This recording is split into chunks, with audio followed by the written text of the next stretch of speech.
berkaitan dengan pengolahan dan analisis data panel menggunakan aplikasi eViews.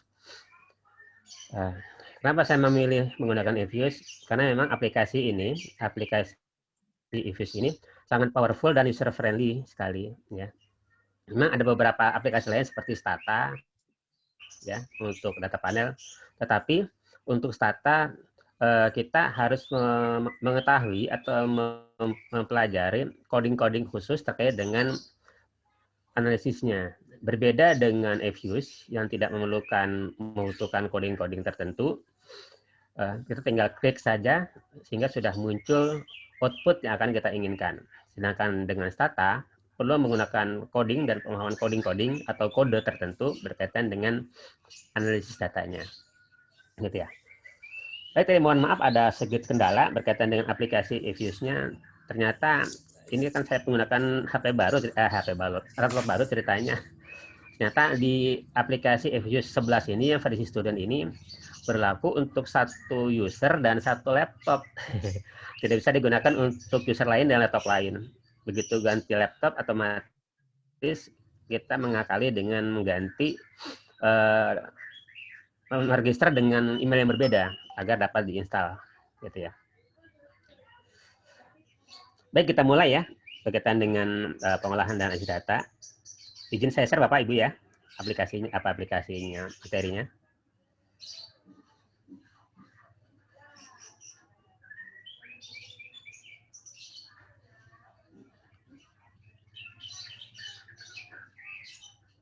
Apakah terlihat Bapak Ibu?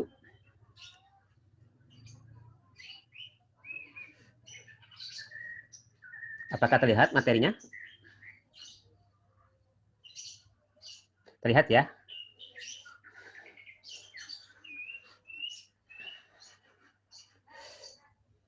Nah, di sini izinkan saya sharing berkaitan dengan pengolahan dan analisis data panel menggunakan aplikasi eViews. Gitu ya. Di mana aplikasi yang saya gunakan di sini adalah aplikasi eViews versi 11 atau versi student yang menggunakan versi free dari eViews itu sendiri. Sebenarnya kita ketahui bahwa versi eViews banyak macamnya, ada yang versi corporate, ada versi university, ada versi profesional. Namun, semua versi tersebut adalah versi yang berbayar. Sedangkan yang student led ini adalah versi free daripada eViews versi 11. Namun, versi free ini walaupun free sudah sangat powerful sekali dalam pengolahan data penelitian kita. Namun memang ada sedikit kelemahan untuk versi 11 ini, di mana kita tidak bisa menyimpan data yang kita olah, namun kita bisa langsung mengcopy paste data yang sudah kita olah. Gitu ya. Jadi data yang kita simpan itu tidak bisa kita simpan ke dalam file atau dalam folder yang kita miliki. Namun hasil pengolahannya itu dapat kita kopas ke dalam Word atau Excel sehingga dapat kita interpretasikan sesuai dengan kebutuhan kita.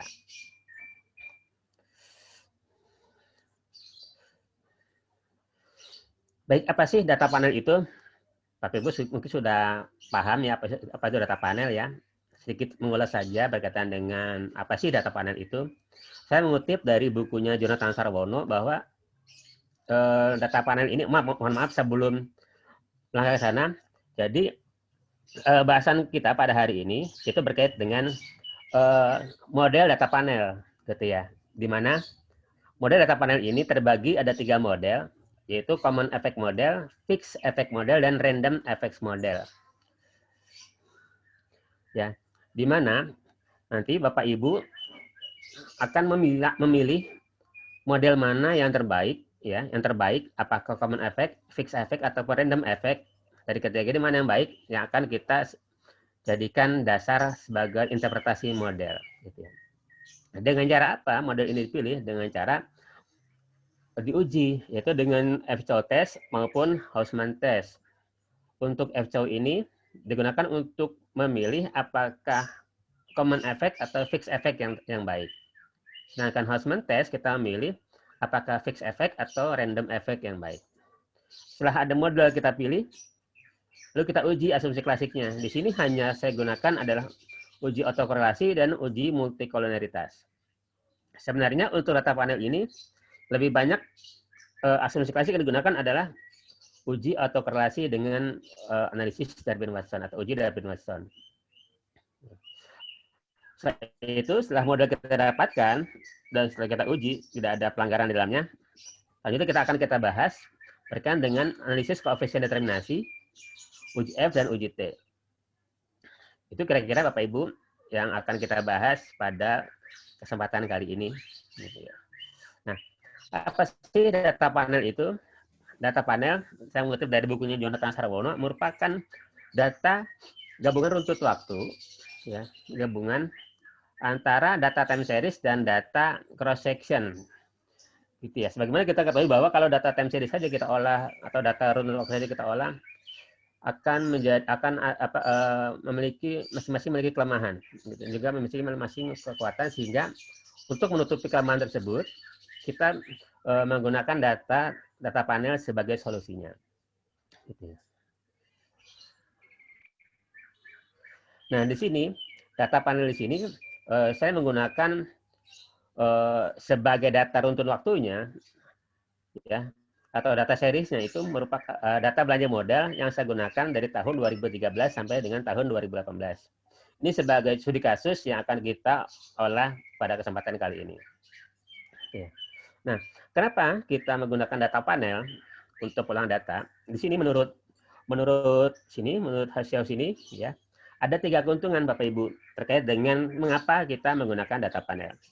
Yang pertama, keuntungan pertama yaitu pengambilan kesimpulan yang lebih akurat dari model parameter.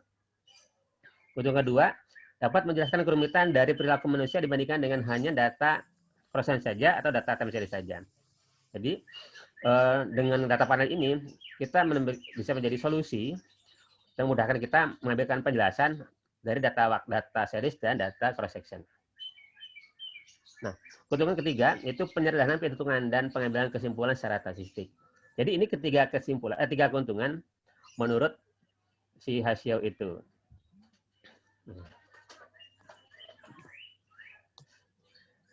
Nah,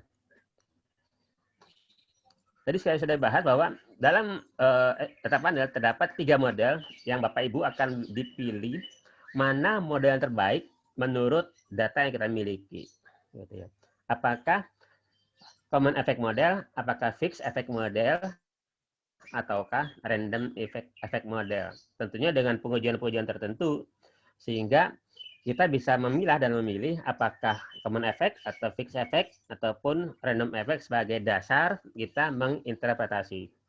Dengan cara apa kita memilih dan memilih model yang terbaik dari ketiga model tersebut? Ya, dengan cara ini Bapak Ibu, dengan cara ya untuk kita memilah atau memilih antara common effect dan fixed effect mana yang lebih baik, kita menggunakan yang namanya uji Chow test atau F-Chow ya. Di mana syaratnya jika nilai probabilitas daripada cross section F itu lebih besar daripada 0,05 gitu ya, maka model terbaik adalah model fixed effect dibandingkan common effect berdasarkan output daripada F-Chow ini. Lalu pengujian kedua, kita memilih antara fixed effect dan random effect. Kita menggunakan yang namanya uji Hausman atau Hausman test. Nah, syaratnya jika nilai chi-square-nya ya lebih besar daripada 0,05, maka kita memilih metode random effect, gitu ya. Ya. Bisa ulangi, untuk F-Chow ini jika nilai probabilitasnya lebih besar daripada 0,05, maka model fixed effect yang terbaik. Jika menggunakan Hausman test untuk mengetahui mana yang terbaik antara fixed effect dan random effect, syaratnya nilai chi-square-nya lebih besar daripada 0,5 jika kita menggunakan random effect. Namun jika hasilnya lebih kecil daripada 0,5, maka yang terbaik adalah model fixed effect. Nanti kita buktikan bagaimana sih cara pengujiannya dan cara memilih model yang terbaik, apakah common effect, apakah fixed effect, maupun random effect model. Bapak Ibu, apakah aplikasinya sudah bisa diinstal kemarin ya? Karena untuk sesi kali ini dan sesi selanjutnya saya lebih suka langsung praktek saja dibandingkan dibandingkan pembahasan terkait dengan teori. Karena untuk teori Bapak Ibu sudah bisa mempelajari, sudah bisa memahami menurut saya, dan juga bisa dipelajari dari buku-buku maupun teori maupun penelitian terdahulu. Jadi saya lebih menekankan kepada bagaimana sih cara mengolah dan menganalisis data penelitian. Gitu. Saya tidak terlalu mengeksplor berkaitan dengan teori-teorinya. Namun di sini hanya sekilas saja saya angkat teori-teori berkaitan dengan model atau ubah yang akan kita teliti nanti. Nah,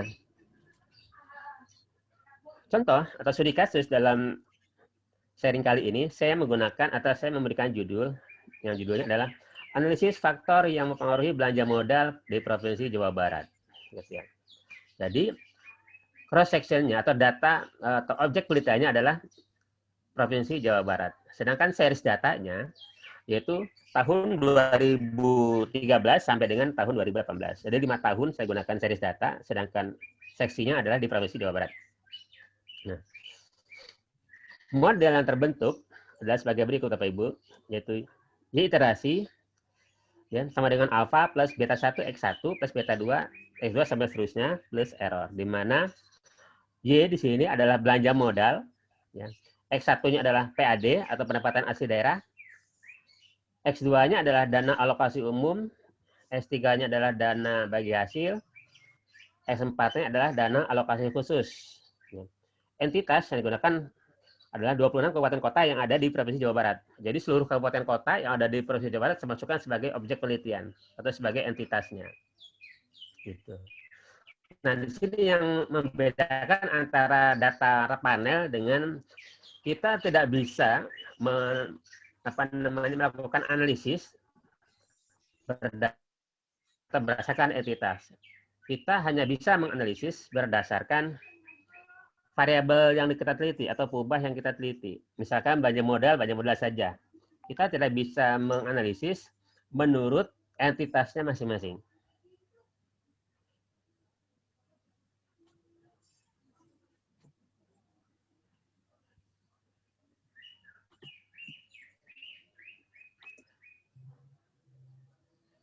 Gitu. Sehingga dari model ini terbentuklah paradigma sebagaimana gambar yang saya sajikan seperti ini. Ini adalah paradigma penelitiannya. Jadi dari model ini dijadikan paradigma penelitian. Nah, harapannya atau tujuan penelitiannya adalah pendapatan asli daerah berpengaruh positif terhadap belanja modal. Lalu dana alokasi umum berpengaruh positif terhadap belanja modal. Dana bagi hasil berpengaruh positif terhadap belanja modal. Dana alokasi khusus berpengaruh positif terhadap belanja modal. Nah, sebelum kita mencari pengaruh antar masing-masing peubah, kita melihat apakah masing-masing peubah bebas ini memiliki hubungan, gitu ya, memiliki keterkaitan antar masing peubah.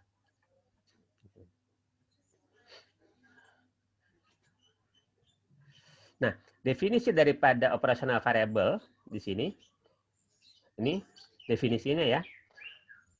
Pertama, asli daerah saya menggunakan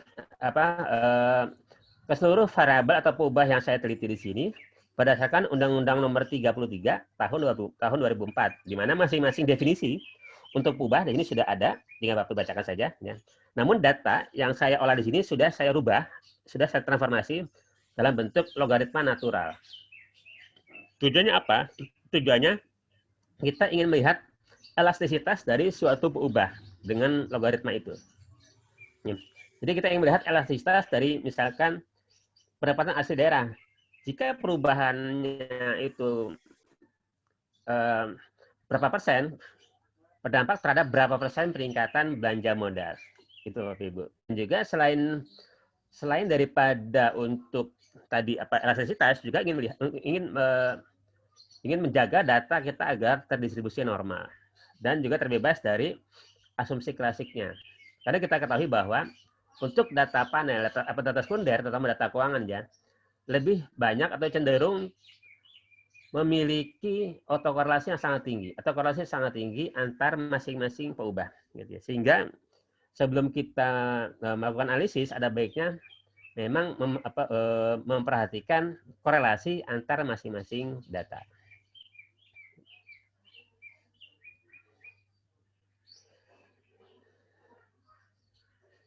Nah, ini outputnya, output data panelnya. Dari mana output ini didapatkan? Izinkan saya untuk mempraktekkan langsung bagaimana mengolah data yang sudah saya share di grup ya berkaitan dengan data panel dan pool data. Oh ya, kenapa ada data panel dan pool data yang saya share datanya di situ? Jadi saya ingin mencontohkan kepada Bapak Ibu bahwa walaupun pool data juga bagian daripada data panel, ya, namun bila kita menggunakan data panel saja secara umum data panel, kita tidak bisa menginterpretasi berdasarkan entitas. Ya. Jadi kita menganalisis output secara global per provinsi Jawa Barat. Sedangkan untuk output pool data atau pool data di sini kita bisa melihat ya dan menganalisis atau menginterpretasi berdasarkan entitasnya. Contoh di sini adalah misalkan kita ingin melihat atau menganalisis untuk Provinsi Jawa Barat atau Kabupaten Jawa Barat, provinsi. Kabupaten Jawa Barat ya. Kabupaten Bekasi maksudnya di Provinsi Jawa Barat. Ya. Nah, di sini bedanya perbedaan daripada dasar interpretasi atau output fix data panel dengan pool data. Saya ulangi ya. Jika kita menggunakan data panel biasa, ya tanpa menggunakan pengelompokan data, kita hanya bisa menginterpretasi atau menganalisis secara global tanpa kita mengetahui entitas di dalamnya. Jadi kita hanya melihat secara provinsi Jawa Barat saja, gitu ya, berkaitan dengan belanja modal yang dimiliki. Sedangkan untuk pool data, ya, untuk pool data kita bisa melihat dan menganalisis berdasarkan kabupaten dan kota yang ada di Provinsi Jawa Barat. Di sini kabupaten dan kota yang ada di Provinsi Jawa Barat sebanyak 26 kota dan kabupaten. Sehingga teman-teman bisa mengkayakan analisisnya dan mengayakan interpretasi terhadap 26 kabupaten dan kota yang ada di Provinsi Jawa Barat. Ya. Nah, ini contoh outputnya daripada pool data. Dari mana ini didapat? Mari kita praktekkan agar Bapak Ibu memiliki gambaran dari mana sih angka tersebut didapatkan.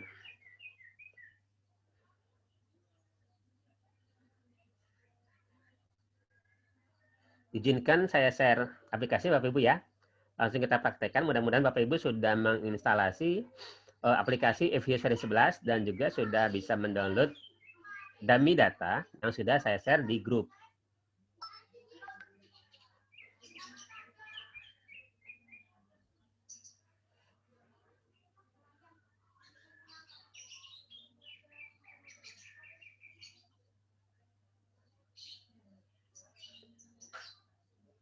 Kelihatan Bapak Ibu ya?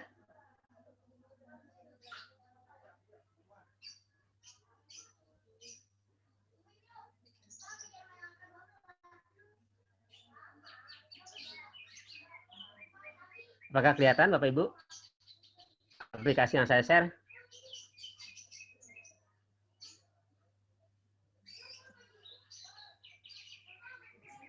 Kelihatan ini, eViews 11 student. Kelihatan ya? Oke. Saya takutnya nggak kelihatan, nanti begitu saya sudah jauh, ternyata nggak kelihatan. Baik, ini adalah aplikasi eViews 11 versi Student Lite yang gratis daripada eViews. Ya. Untuk tahap pertama, saya ingin men-sharing atau saya ingin mempraktekkan bagaimana mengolah data panel terlebih dahulu. Ya. Jadi dengan data panel ini kita ingin melihat secara global yang ada di Jawa Barat. Bapak Ibu ya. Langkah pertama adalah, oh ya untuk datanya, untuk data saya sudah share ya, saya sudah share datanya. Ya berkaitan dengan untuk dummy panel dan dummy pool data. Mudah-mudahan sudah diterima. Agar kita bisa praktekkan pada kesempatan pagi ini. Nah, baik untuk yang pertama, saya ingin mempraktekkan bagaimana mengolah dan menganalisis data panel. Ya. Tahap pertama adalah dengan cara klik file, lalu new, lalu kita klik work file. Jadi kita membuat work file terlebih dahulu, ya, work file sebagai lembar kerja atau worksheet kita menempatkan data yang kita teliti atau data yang kita miliki.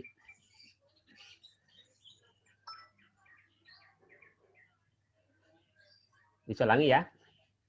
File, new, work file. Aduh, new work file. Di sini. Nah, pada work file structure type di sini ada date regular, ada unstructured, ada balance sheet panel. Dan kita pilih adalah balance sheet panel. Ya, sebagai data panel yang akan kita gunakan. Frekuensi data yang kita miliki adalah annual, ya, data tahunan.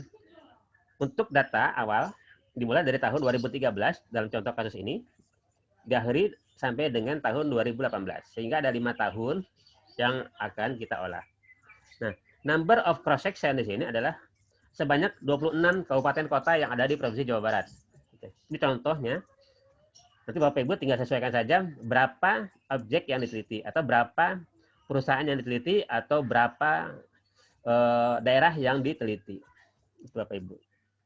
Izinkan saya dalam contoh kasus ini saya meneliti sebanyak 26 kabupaten kota yang ada di Provinsi Jawa Barat. Lalu klik OK. Lalu klik OK sini. Klik OK, ya. Lalu klik ini proc atau prosedur. Klik prosedur, lalu import, lalu klik import from file. Jadi kita memanggil data atau kita mengimport data panel yang sudah kita simpan. Nah, data panelnya dalam bentuk Excel ya Bapak Ibu ya. Dalam bentuk Excel ini adalah dummy panel yang akan kita gunakan. Oke, ini next saja. Next. Ini juga next. Lalu finish. Link import series, kita klik no saja.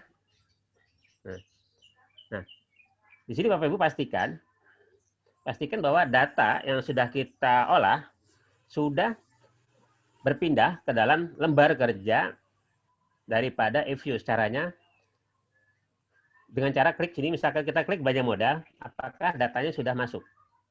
Nah, di sini ternyata masih unavailable.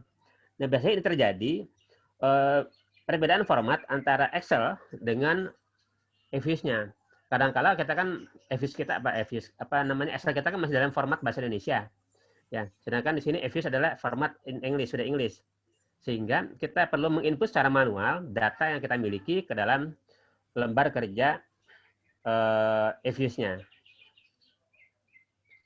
Caranya bagaimana? Caranya kita membuat grouping terlebih dahulu, mengelompokkan peubah yang kita teliti atau variabel yang kita teliti. Caranya dengan cara pertama kita klik belanja modal sebagai variabel Y, ya, urutannya yang ada di Excel ya. Lalu kita klik yang kedua adalah PAD, lalu DBH, DAU dan DAK. Ini adalah urutan yang ada di sheet atau yang ada di kolom Excel-nya Bapak Ibu. Lalu kita klik kanan mouse, open as group. Ya. Nah, ini sudah terbentuk kelompok data dari variabel yang kita teliti. Ada belanja modal, PAD, DBH, DAU, dan DAK. Gitu ya. Selanjutnya kita kopas data yang ada di Excel ke dalam lembar kerja eViews ini. Namun sebelum kopas, kita merubah terlebih dahulu display daripada tampilan worksheet-nya ini. Dengan cara kita blok semuanya. Kita blok di sini. Kita blok.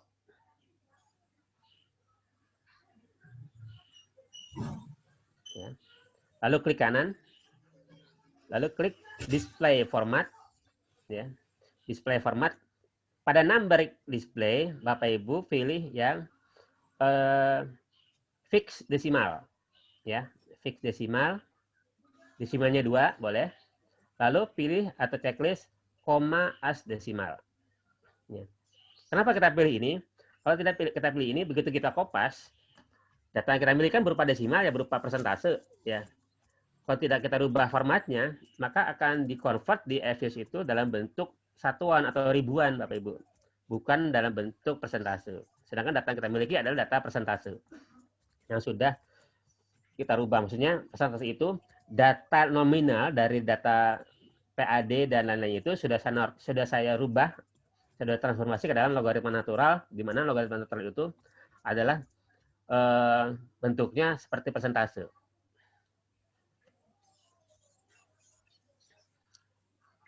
Selanjutnya kita oke. Nah, lalu kita copy data yang ada di Excel.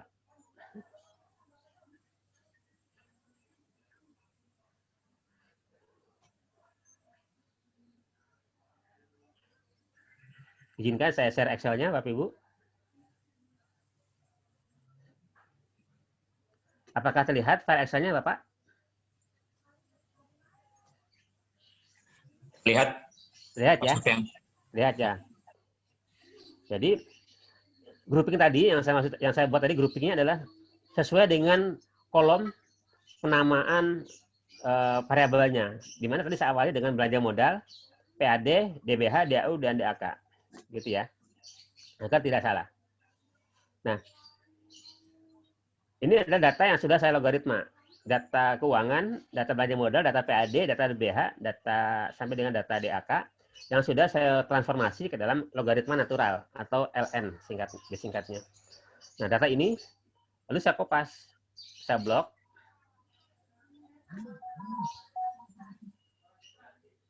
saya copy ke dalam worksheet Evius.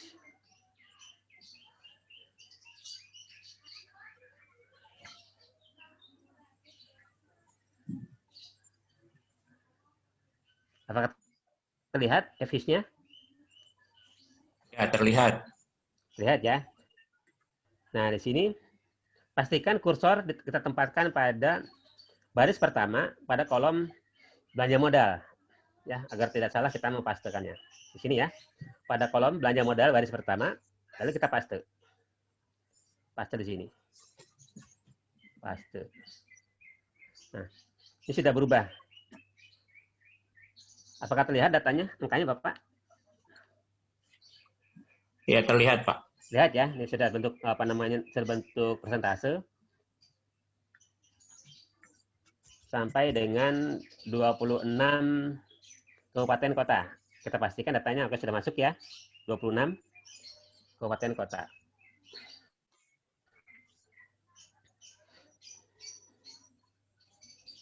Oke, kita simpan dan klik name, kita simpan di sini jadi grup 1 atau korelasi juga boleh. Nah, selanjutnya kita mengestimasi apakah korelasi antar variabel tersebut memiliki keberpengaruhan. Ya.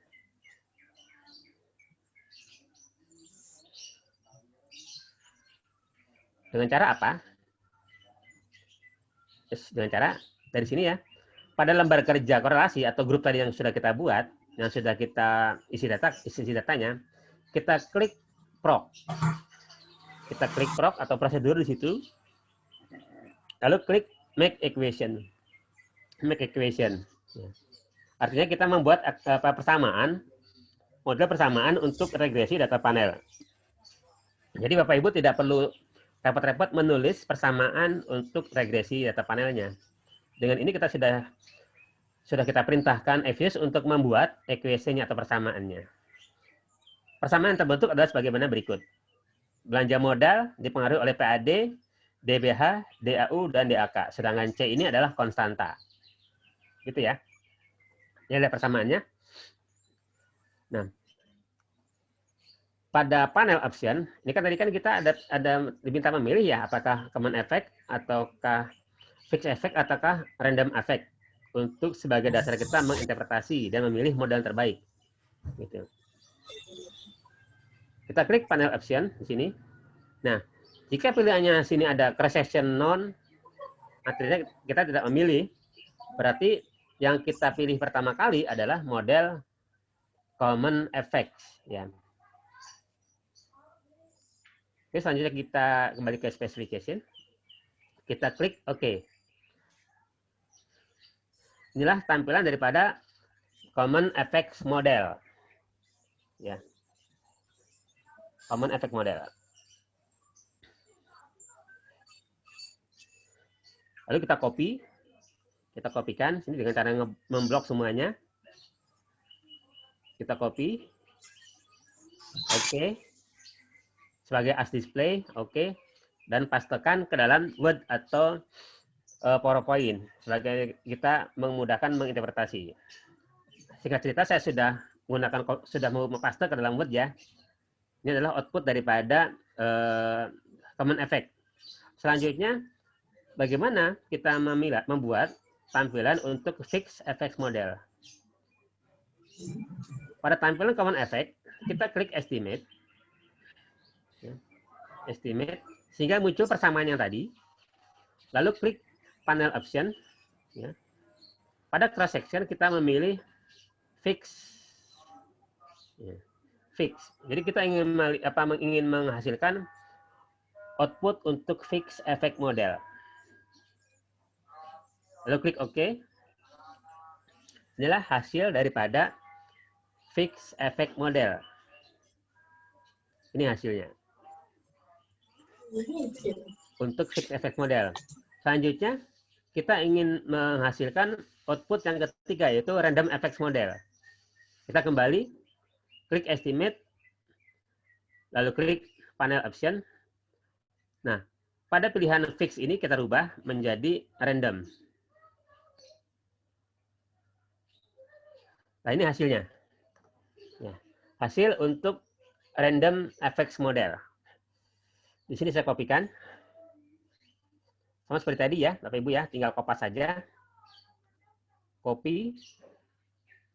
Oke. Lalu paste ke dalam Word atau Excel.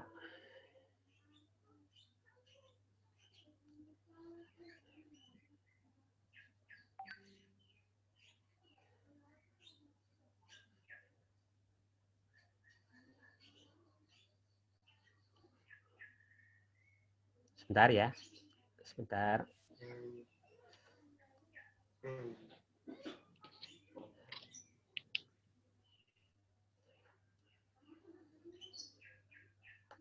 Lalu kita pastikan ke dalam Word atau PowerPoint untuk memudahkan kita menginterpretasi.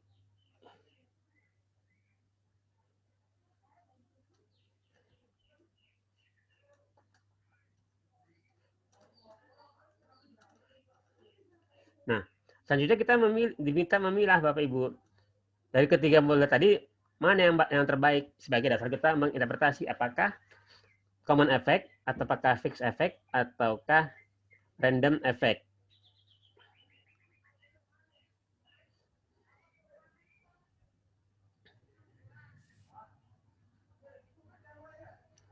Oh, nggak muncul ya, bentar.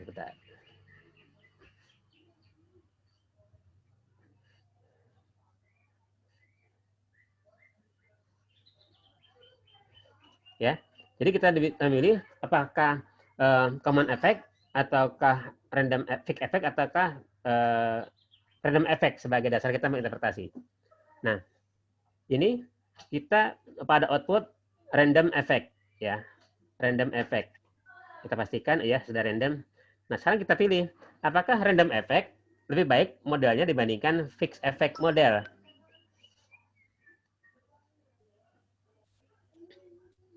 Caranya, kita klik view pada tampilan ini, pada tampilan random effect kita klik view, lalu kita klik fix or random effect testing, ya.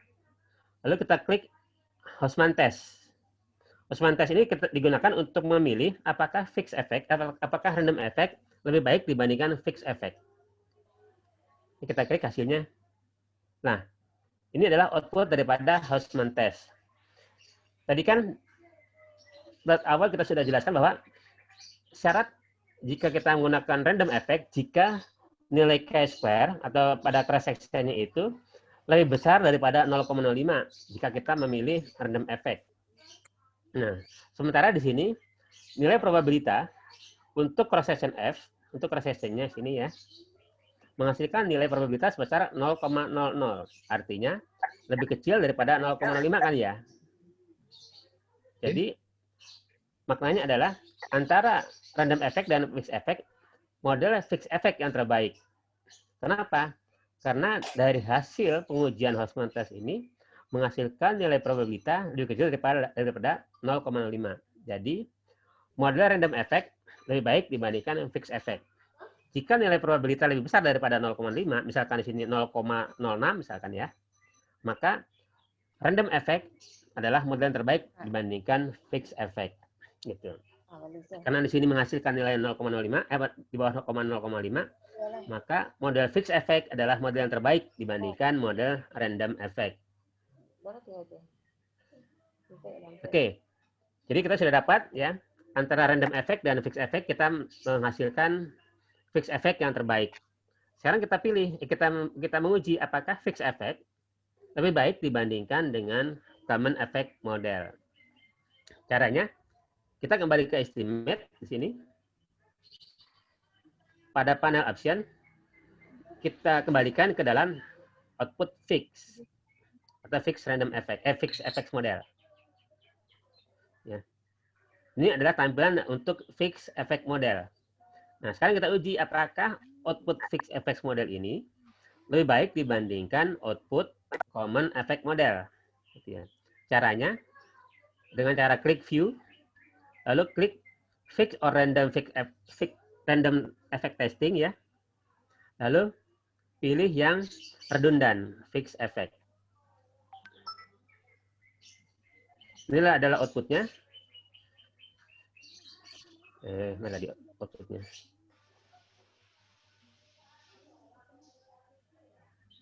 Ini ya, Bapak Ibu.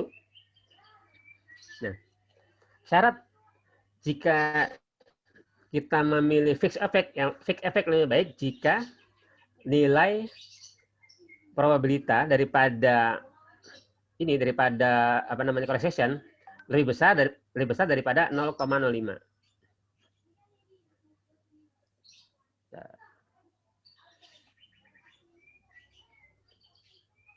Jadi saya ulangi, untuk memilih antara common effect dan fixed effect, jika menghasilkan probabilitas sebesar 0,05 atau lebih besar daripada 0,5, maka fixed effect yang terbaik. Ya.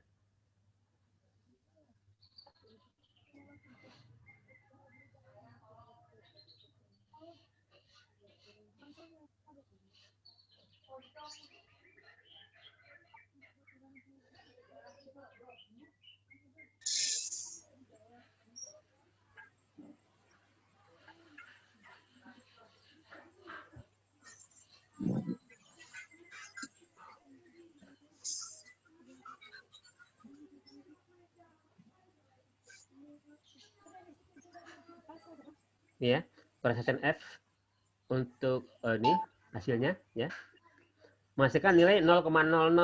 Artinya lebih kecil daripada 0,5 ya Bapak Ibu ya. Ya berarti output di sini karena lebih kecil daripada 0,05, maka model fixed effect yang terbaik. Gitu.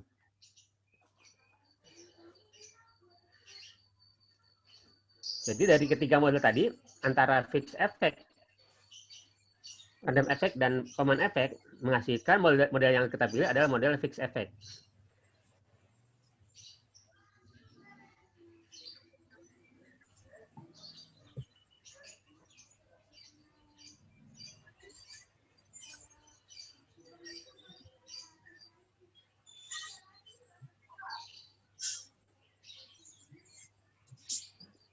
Jadi saya ulangi Bapak Ibu ya.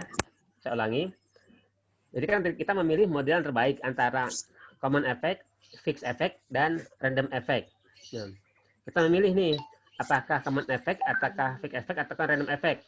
Dengan cara, pertama adalah menguji fixed effect dengan common effect dengan fixed effect. Dengan uji Chow atau F-Chow ya.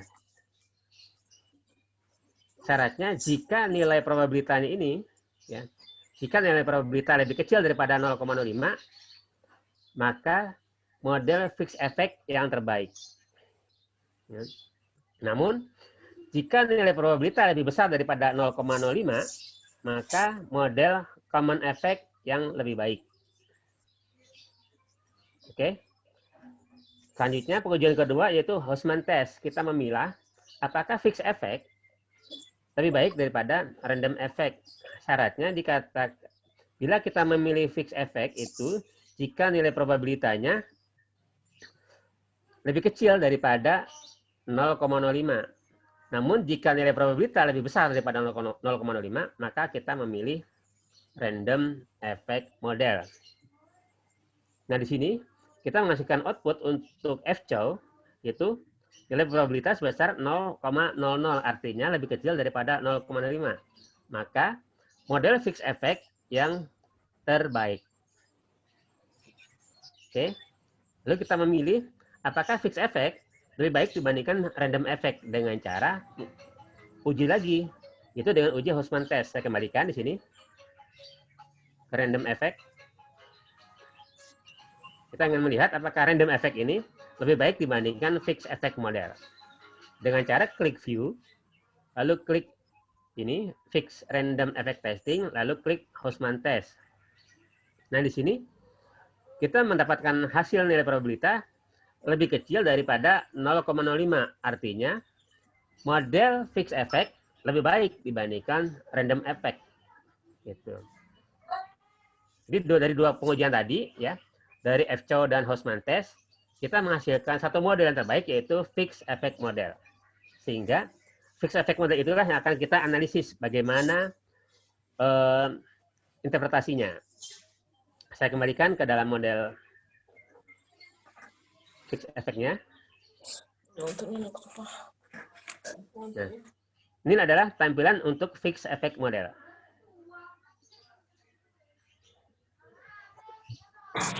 Saya izin kembali ke PowerPoint-nya ya, Bapak Ibu. Biar lebih jelas tampilannya.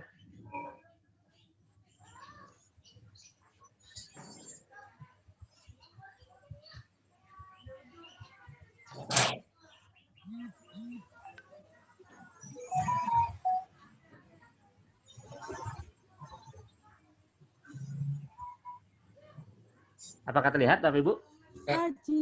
PowerPoint-nya? Ya, Terlihat, terlihat. Lihat ya, oke. Lihat ya.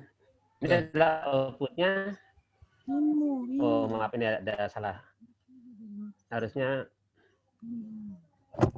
fix effect tadi ya. Ini fix effect. Fix effect model. Ini saya rubah. Udah panas.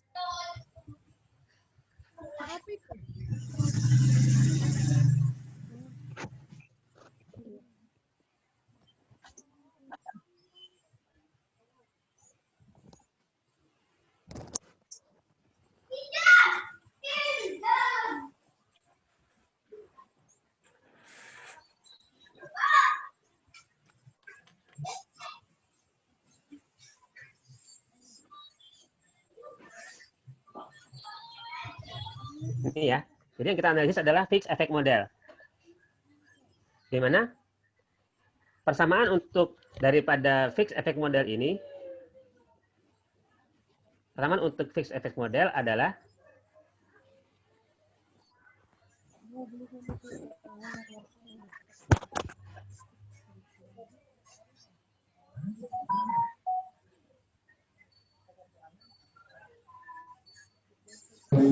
nah, ini persamaannya untuk fixed effect model. Saya ringkas biar tidak terlalu jauh. 05 ini ya.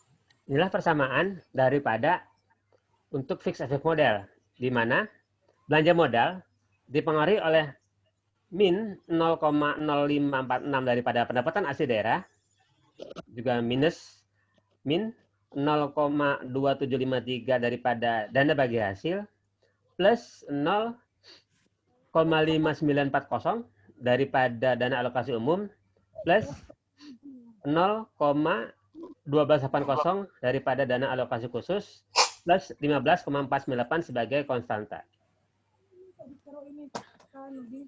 Gitu ya. Nah,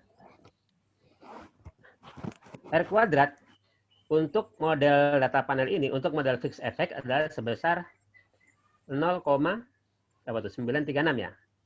9036. 9036 37 saya bulatkan atau sebesar 90,37%. Artinya apa? Artinya bahwa secara keseluruhan keempat variabel bebas yaitu PAD, DBH, DAU, dan DAK berpengaruh terhadap belanja modal sebesar 90,37%. Sisanya sebesar 16,3% dipengaruhi oleh variabel lain yang tidak kita teliti.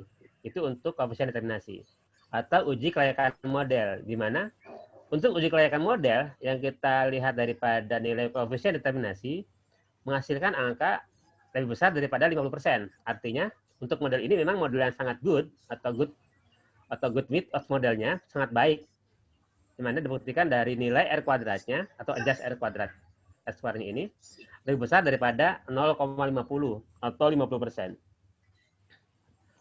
Selanjutnya kita cek uji F-nya atau persamaan simultannya. Untuk persamaan simultan menghasilkan nilai probabilitas sebesar 0,00 atau 51,13914. Artinya, secara simultan pun model ini ya berpengaruh secara simultan karena nilai probabilitas lebih kecil daripada 0,05 atau nilai statistiknya, nilai F statistiknya lebih kecil atau lebih besar daripada F tabel. Karena kita sini tidak memiliki F tabel, maka sebagai dasar pengambilan keputusan kita melihat nilai probabilitas yang dihasilkan oleh output F-use, gitu ya. Sehingga nilai ini secara simultan berpengaruh karena nilai probabilitasnya lebih kecil daripada 0,05. Lalu uji T. Bagaimana uji T-nya? Sini uji T, kita melihat dari nilai probabilitas untuk masing-masing peubah. Di mana untuk PAD ternyata nilai probabilitasnya sebesar 0,5871. Artinya apa? Artinya di sini untuk PAD ternyata berpengaruh positif, berpengaruh negatif ya. Berpengaruh negatif ya. Namun non signifikan. Berpengaruh negatif, bukan positif sini mohon maaf. Berpengaruh negatif non signifikan terhadap belanja modal. Dari mana negatif? Dilihat daripada nilai koefisiennya di sini. Nilai koefisiennya ternyata minus 0,054. Gitu ya. Sehingga pendapatan asli daerah berpengaruh negatif non signifikan atau tidak signifikan terhadap belanja modal. Artinya apa? Artinya setiap penurunan pendapatan asli daerah berdampak terhadap penurunan belanja modal di Provinsi Jawa Barat. Artinya apa? Artinya bahwa selama 5 tahun pendapatan asli daerah di Provinsi Jawa Barat menurun sehingga berdampak terhadap penurunan belanja modal di Provinsi Jawa Barat. Selanjutnya dana bagi hasil. Dana bagi hasil memiliki nilai probabilitas sebesar 0,0298. 0298. Lebih kecil daripada 0,05. Artinya berpengaruh negatif signifikan terhadap belanja modal. Kenapa negatif? Karena memiliki nilai koefisien di sini minus ya. Jadi berpengaruh negatif terhadap belanja modal. Artinya apa? Artinya dana bagi hasil yang didapati oleh Provinsi Jawa Barat yang dari pusat yang ditransfer ke Provinsi Jawa Barat untuk dana bagi hasilnya ini berpengaruh negatif. Artinya apa? Secara 5 tahun pun ternyata dana bagi hasilnya ini menurun. Kenapa? Karena memang PAD-nya menurun. Ya. Dia bisa Misalkan di sini PAD-nya meningkat, otomatis DBH-nya pun meningkat, atau dana bagi hasilnya meningkat. Dana bagi hasil ini dipengaruhi oleh seberapa besar PAD yang dimiliki oleh suatu daerah atau provinsi Jawa Barat dalam hal ini. Selanjutnya dana alokasi umum. Dana alokasi umum terhadap belanja modal menghasilkan nilai probabilitas sebesar 0,1042. Artinya, dana alokasi umum di sini berpengaruh positif namun tidak signifikan terhadap penambahan atau peningkatan belanja modal. Gitu ya. Jadi belanja modal di sini kenapa sih berpengaruh kenapa berpengaruh namun tidak signifikan? Gitu ya. Jadi di sini karena nilainya kecil, nilai KV-nya kecil, sehingga pengaruhnya di situ walaupun ada pengaruhnya dana alokasi umum yang diberikan oleh pemerintah pusat, namun terhadap pembentukan belanja modal di sini kurang signifikan atau tidak signifikan nilainya. Gitu ya. Sehingga apa? Sehingga diharapkan dana alokasi umum ke depan yang diberikan oleh pemerintah pusat lebih besar lagi sehingga dapat meningkatkan belanja modal yang ada di Provinsi Jawa Barat. Selanjutnya dana alokasi khusus. Dana alokasi khusus ini pun sama, ya. Berbeda ya, dana alokasi khusus terhadap belanja modal menghasilkan probabilitas sebesar 0,00. Artinya di sini berpengaruh ya. Berpengaruh positif ya. Berpengaruh positif signifikan. Berpengaruh positif signifikan terhadap belanja modal. Kenapa berpengaruh positif? Karena nilai probabilitasnya juga positif, gitu ya. Di sini menghasilkan nilai probabilitas lebih besar, lebih kecil ya, maaf ini lebih kecil daripada 0,05. Gitu. Jadi dari keempat perubahan ini, ya, yang berpengaruh signifikan terhadap pembentukan belanja modal hanya dana bagi hasil dan dana alokasi khusus.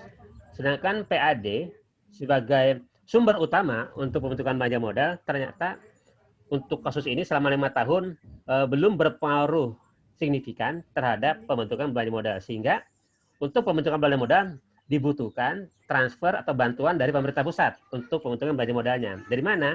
Dari dana alokasi khusus yang terbesar dan dana alokasi umum serta dana bagi hasil. Walaupun dari ketiga perubahan ini, dana bagi hasil, dana alokasi khusus umum, dan dana alokasi khusus yang diberikan oleh pemerintah pusat hanya dana alokasi khusus yang berpengaruh signifikan. Artinya secara nominal dana alokasi khusus sangat besar sekali pengaruhnya terhadap peningkatan atau pembentukan belanja modal. Untuk dana bagi hasil dan dana alokasi umum nominalnya kecil sehingga belum berpengaruh signifikan terhadap belanja modal. Bahkan di sini selama dana bagi hasil dan dana alokasi umum terjadi penurunan, gitu ya. Karena nilai koefisien sini negatif, baik DAU maupun DBH. DAU positif ya, sorry, DAU negatif, PAD DBH negatif, DAU positif ya, terbalik ya. DAU berpositif ya. Jadi hanya DBH saja yang selama 5 tahun itu bagi hasil yang negatif nilainya. Kenapa? Karena PAD-nya juga menurun. Jadi saya ulangi ya. Pembentukan belanja modal yang dimiliki oleh Provinsi Jawa Barat masih bergantung kepada transfer yang diberikan oleh pemerintah pusat. Dalam hal ini adalah dana alokasi umum dan dana alokasi khusus. Gitu ya. Ini adalah transfer yang diberikan oleh pemerintah pusat. Namun yang terbesar pengaruhnya yang positif terhadap pembentukan belanja modal hanya dana alokasi khusus saja.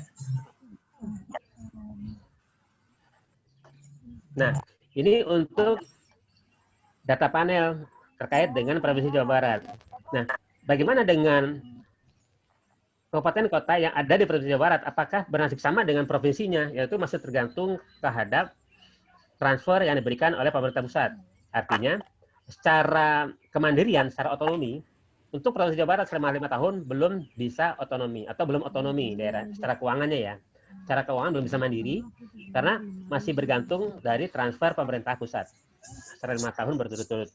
Artinya daerah tersebut belum mampu membiayai dirinya sendiri, belum mandiri atau belum otonomi secara keuangan. Gitu. Nah, ini untuk Provinsi Jawa Barat. Bagaimana dengan kabupaten kota yang ada di provinsi tersebut?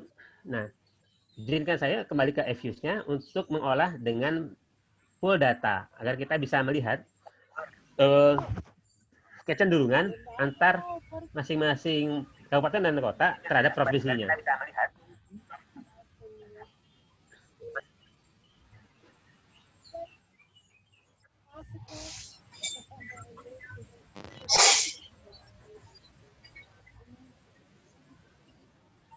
Saya kembali ke EFUS-nya, Bapak Ibu.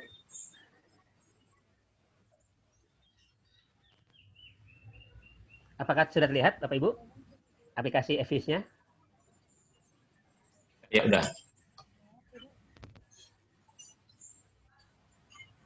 Halo? Ya, kelihatan, sudah Pak. Terlihat? Sudah Ya, ya? terlihat. Ya. Nah, tadi kita sudah melakukan pengolahan data menggunakan data panel. Sekarang kita menggunakan pool data. Pool data, walaupun pool data ini bagian daripada data panel. Oh, ada gangguan. Apakah ada gangguan, Bapak Ibu? Lancar ya? Tidak ada gangguan ya? Ya, masih lancar. Lancar ya. Karena memang teknologi ya, walaupun ini digitalisasi, memang terkait dengan ada kendala-kendala jaringan, biasanya suka ada yang delay. Baik, selanjut dengan analisis pool data. Ini saya close ya. Saya close. Ini saya close dulu.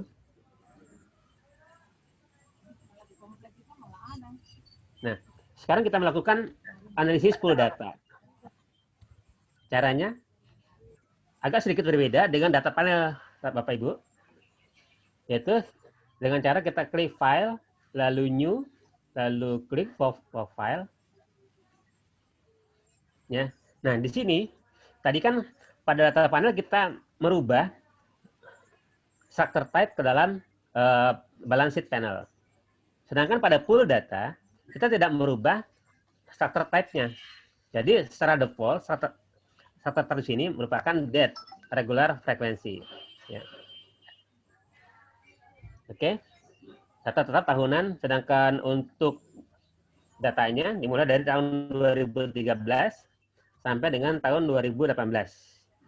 Ya. Ini untuk pool data. Ya. Lalu kita klik OK. Ya. Nah, sini kemana Bapak Ibu? Ya, untuk versi 11 ini kita tidak bisa menyimpan hasil yang kita olah.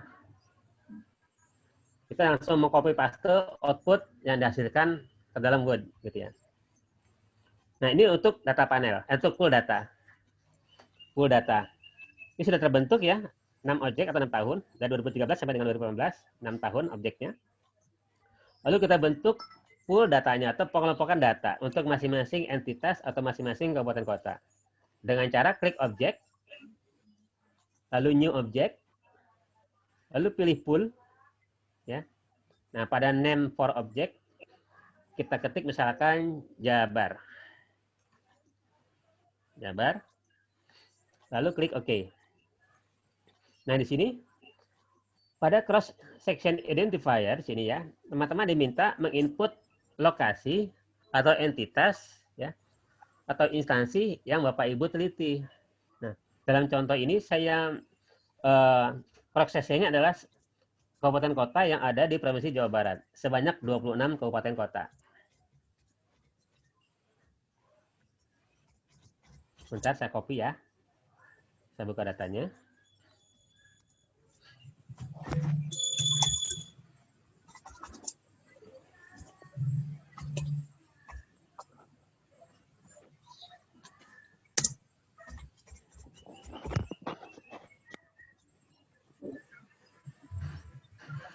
Nah, ini adalah kabupaten kota yang ada di Provinsi Jawa Barat, sebanyak 26 kabupaten kota. Nah, untuk pengenalan, untuk dapat dikenali objek di sini dalam model Eviews diawali dengan tanda underscore, gitu ya. Nanti kita buang saja. Jadi mulai Kabupaten Bekasi, Bandung, Kabupaten Bekasi. Ada sebanyak 26 kabupaten kota. Ya, ini saya hapus.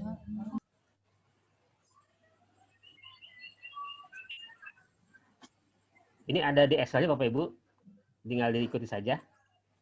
Yang sudah saya share data dummy-nya.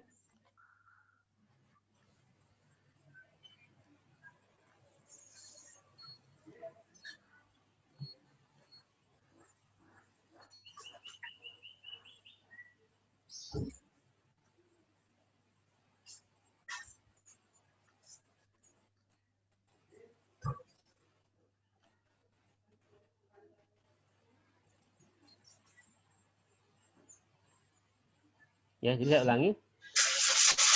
Penamaan daripada instansi atau penamaan daripada objek di pool data ini diawali dengan tanda underscore agar bisa terbaca oleh Eviews-nya sebagai kelompok dari data panel atau pool data. Kalau tidak ada underscore, maka tidak akan terbaca data tersebut.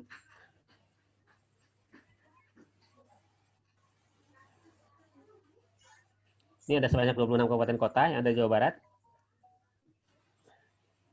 Oke, ini ada 26 ya. Ada 26. Selanjutnya, kita panggil datanya. Kita panggil datanya dengan cara klik proc. Ya. Lalu import pool data.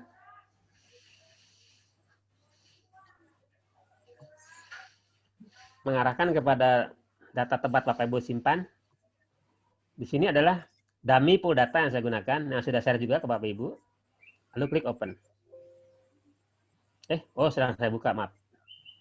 Saya tutup dulu, karena sedang dibuka, jadi tidak mau dibaca. Jadi kalau Excel-nya sedang dibuka, tidak mampu dibaca oleh Eviews. Sebaiknya ditutup terlebih dahulu.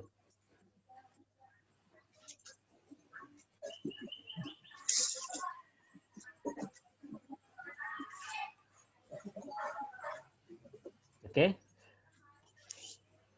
Ini Excel spreadsheet import.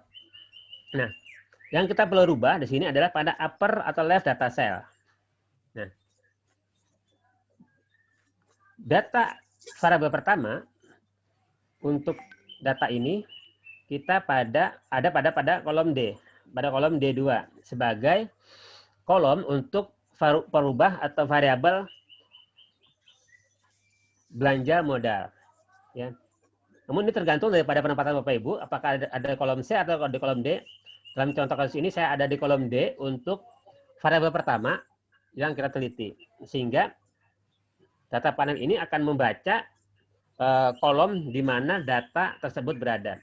Berbeda dengan data panel yang biasa seperti yang awal saya praktekkan bahwa tidak ada perubahan pada kolom, ya, tidak langsung mensorot pada kolomnya, langsung otomatis membaca datanya. Sedangkan untuk pool data, kita memilih atau menyorot kolom mana sebagai dasar pertama kita membaca atau variabel pertama yang kita baca. Dalam hal ini, saya pada kolom D2 untuk variabel pertama yaitu belanja modal. Nah, pada ordinary and pool di sini, kita masukkan atau kita ketikkan variabel atau peubah yang kita teliti. Contoh kasus ini adalah belanja modal sebagai variabel Y diakhiri dengan tanda tanya. Kenapa tanda tanya? Tanda tanya ini artinya pool data ini nanti akan menanyakan daerah mana atau instansi mana yang akan kita analisis gitu, atau yang akan kita uji. Sehingga perlu ada tanda tanya untuk masing-masing peubah atau masing-masing variabel. Setelah belanja modal diikuti dengan variabel X1 yaitu PAD. Tanda tanya jangan lupa. Dana bagi hasil, tanda tanya, DAU, tanda tanya, dan DAK, tanda tanya. Inilah peubah-peubah yang saya gunakan. Yang saya gunakan dalam contoh kasus ini, yaitu ada belanja modal, PAD, DBH, DAU, dan DAK. Ada 5 variabel ya. 4 variabel bebas, 1 variabel terikat. Selanjutnya kita klik OK. Oke. Nah, di sini akan terbentuk Bapak Ibu, akan berpindah seluruh data yang ada di Provinsi Jawa Barat dari 26 kabupaten kota itu akan masuk seluruhnya ke panel kita atau full data kita. Sekarang kita cek apakah sudah masuk datanya. Sudah masuk ya, 28, 26, sekian, angka sudah masuk, berarti tidak ada yang salah dengan data kita miliki. Selanjutnya, kita membuat estimasi. Dengan cara ini, estimate, klik estimate. Ya.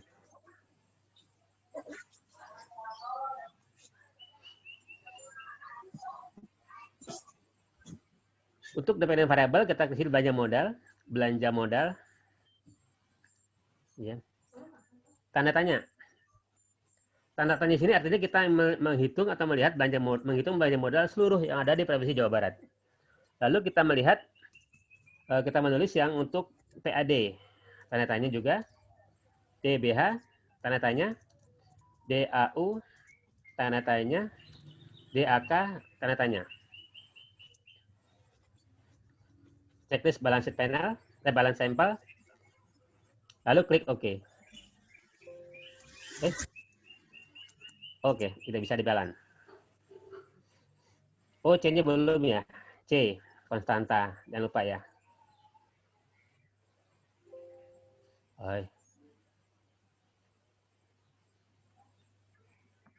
Ini adalah tampilan untuk common effect model.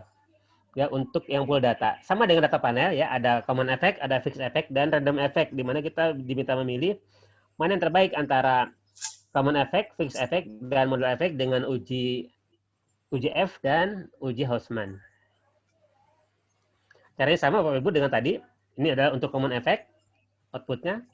Jika kita fixed effect, tinggal klik estimate. Lalu kita rubah option apa kita rubah di sini cross section dengan fix untuk fixed effect. Ini outputnya. Ya. Lalu kita pilih antara fixed effect dengan random effect, dengan common effect mana yang terbaik? Apakah common effect atau fixed effect model? Dengan cara sama, klik view, lalu klik fix or random effect testing, dan klik redundant fixed effect. Nah, di sini nilai probabilitas menghasilkan nilai sebesar 0,00. Artinya, fixed effect lebih baik dibandingkan common effect model. Sama dengan tadi ya.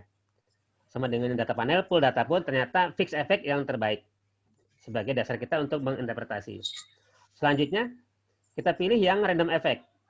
Kembali ke estimate, lalu kita klik fix, random, klik OK. Ini adalah output untuk random effect. Sekarang kita pilih apakah random effect ini lebih baik dibandingkan dengan fixed effect model. Dengan cara klik view, klik fixed effect testing, lalu klik Hausman test. Nah, di sini pun sama. Ternyata nilai probabilitas menghasilkan nilai 0,00. Artinya fixed effect lebih baik dibandingkan random effect model. Karena nilai probabilitas untuk Hausman test menghasilkan nilai lebih kecil daripada 0,05. Gitu ya. Ini untuk yang secara keseluruhan. Bagaimana dengan per entitas atau per lokasi atau per daerah? Kita kembali ke estimate ya. Misalkan Bapak Ibu ingin melihat bagaimana sih kondisi yang ada di Kabupaten Bekasi, seperti apa? Apakah sama nasibnya dengan provinsinya? Itu masih ada ketergantungan dan PAD-nya pun masih secara 5 tahun menurun, sehingga dana bagasi yang diterima juga menurun. Sekarang kita melihat apakah Kabupaten Bekasi contohnya ya. Contoh di sini Kabupaten Bekasi hasil seperti apa?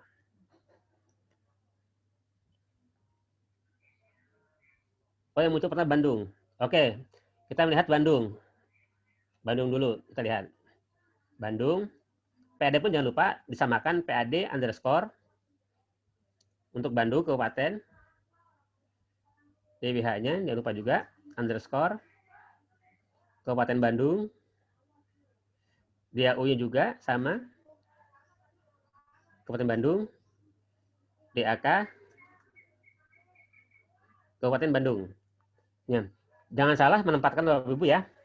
Jangan salah semuanya harus sama Kabupaten Bandung ya. Untuk masing-masing variabel.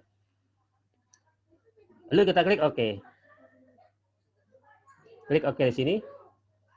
Ini adalah contoh untuk random effect.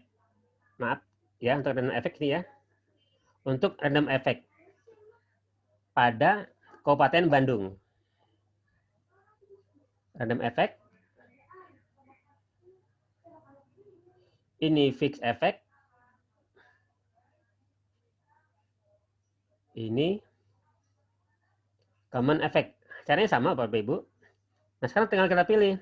Apakah daripada di Kabupaten Bandung ini, mana model terbaik antara common effect, fixed effect, ataupun random effect? Dengan cara sama. Misalkan kita ingin melihat atau memilih antara fixed effect dengan common effect. Jadi kita fix effect, kita pilih, lalu kita view, kita tes.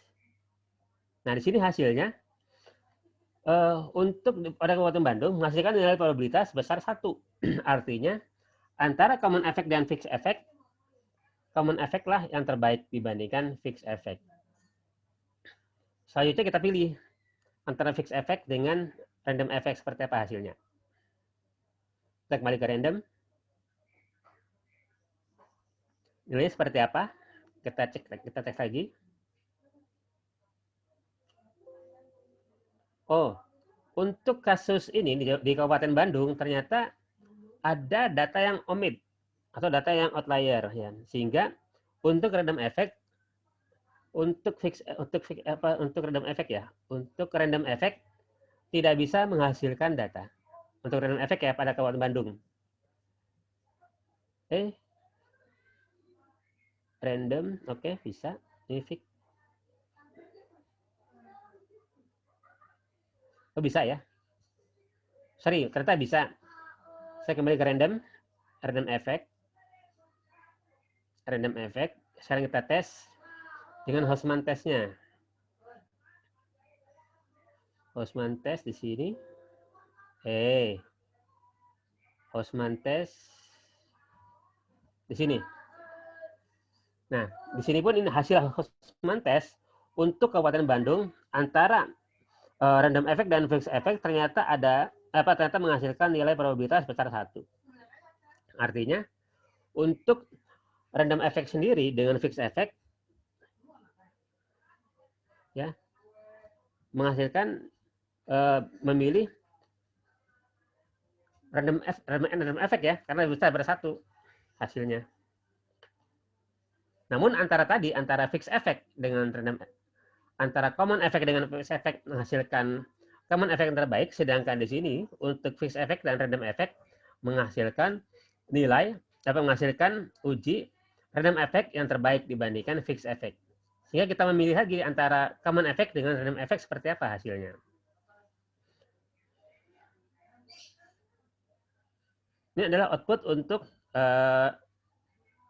random effect. Kita cek lagi random effect. Kita cek random effect, kembali ke random. Kembali ke random effect. Ini adalah output untuk random effect. Menghasilkan nilai dari Ben Watson sebesar 3,6. Artinya data ini terbebas dari gejala autokorelasi. Gitu ya.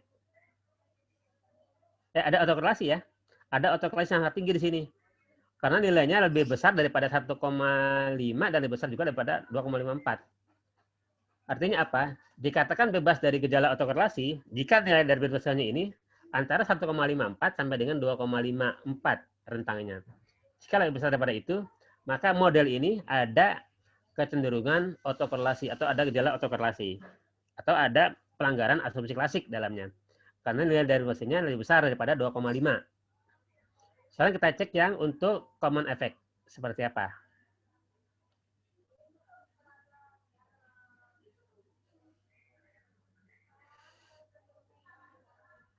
Ini untuk common effect. Ternyata pun sama. Jadi untuk model Kabupaten Bandung ya ada autokorelasi yang sangat tinggi, gitu ya. Ada autokorelasi sangat tinggi atau multiko yang sangat tinggi, ya. Karena nilai dari Watsonnya lebih besar daripada 2,54. Oke, sekarang kita cek untuk masing-masing keberpengaruhan data.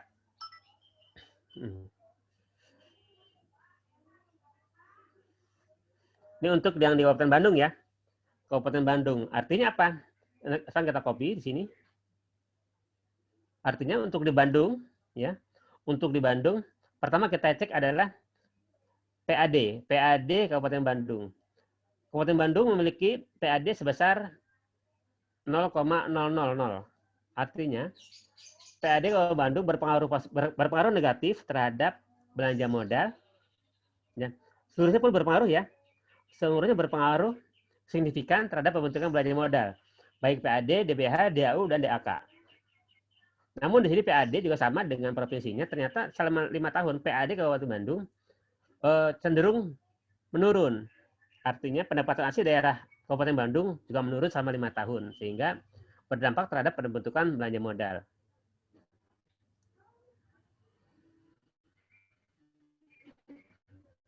DBH berpengaruh positif terhadap belanja modal, DAU berpengaruh positif terhadap belanja modal, DAK di sini berpengaruh negatif. Nah, ini berbeda. Bila tadi provinsinya itu DAK-nya itu berpengaruh positif, sedangkan di sini berpengaruh negatif. Artinya transfer yang diberikan oleh Provinsi Jawa Barat terhadap Kabupaten Bandung untuk dana alokasi khusus mengalami penurunan selama 5 tahun. Ya.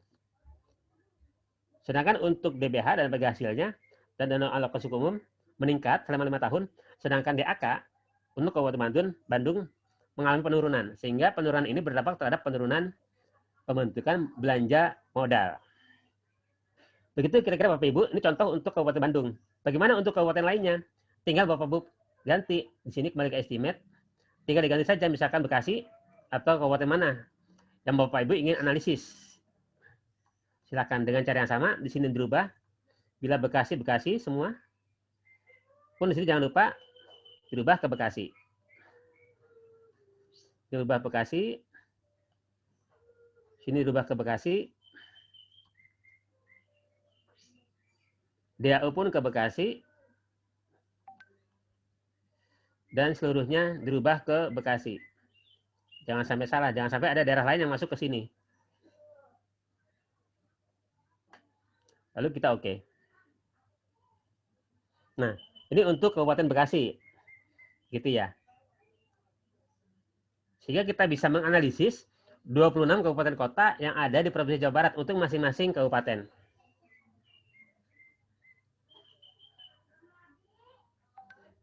Demikian pemaparan dari saya. Saya kembalikan kepada moderator. Lebih kurang mohon maaf, saya kembalikan kepada moderator. Terima kasih Pak Sofyan atas uraian singkatnya tentang views hari ini. Mungkin kita akan masuk ke sesi tanya jawab.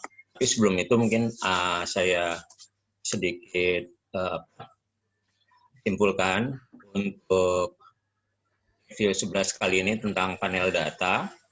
Itu sifatnya dia umum ya. Tadi dalam penguraiannya untuk menganalisisnya itu kita hanya bisa untuk Jawa Barat. Ketika kita udah masuk ke bagian-bagiannya gitu ya, kabupatennya, kita harus modifikasi panel data itu ke pool data.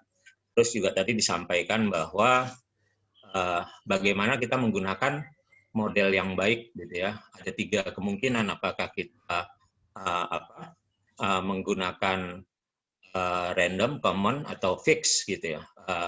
Jadi ada uji Chow itu untuk menentukan apakah kita akan memilih model yang fix atau common. Terus uji Hostman itu kita akan memilih modelnya itu yang random atau yang fix. Sebenarnya model apa yang akan kita gunakan itu kita akan memilih salah satu model yang interpretasinya itu paling bagus dan paling kuat. Itu yang tadi disampaikan oleh Pak Sofyan dalam presentasinya. Kita bisa share, karena saya yakin di antara teman-teman semua sudah juga sering menggunakan views gitu ya, tapi mungkin bisa kita sharing bagaimana penggunaan EVIUS itu pada saat di lapangan, terutama ketika melakukan penelitian-penelitian, mungkin kita banyak kasus-kasus yang kita dapatkan di situ. Nah, untuk mempersingkat waktu, kami persilakan saja untuk teman-teman yang ingin mengajukan pertanyaan ke Pak Sofyan. Silakan langsung saja. Assalamualaikum. Izin bertanya, Pak. Waalaikumsalam ya. Pak dari Bandung. Ya. Pak Sofyan mau bertanya, yang tadi di awal data itu harus dirubah ke logaritma natural ya Pak ya. Itu kenapa harus ke logaritma natural dan caranya gimana ya Pak ya? Terus yang kedua, kalau Durbin Watson-nya menyatakan ada autoco dan korelasi dan multico, sebaiknya gimana ya Pak ya? Solusinya. Terima kasih Pak.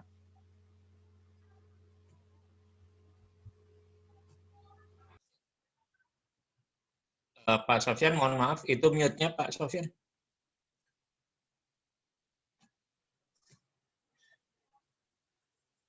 Sofyan, mohon maaf Pak, mute-nya Pak.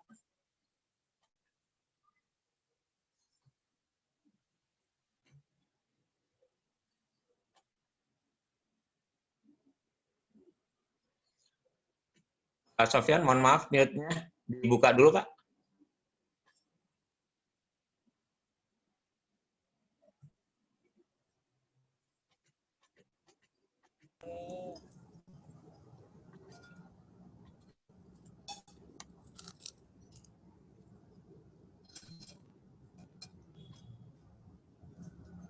Kenapa, Kak?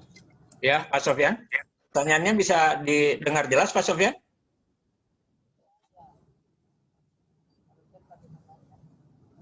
Mute-nya boleh dibuka Pak Sofyan?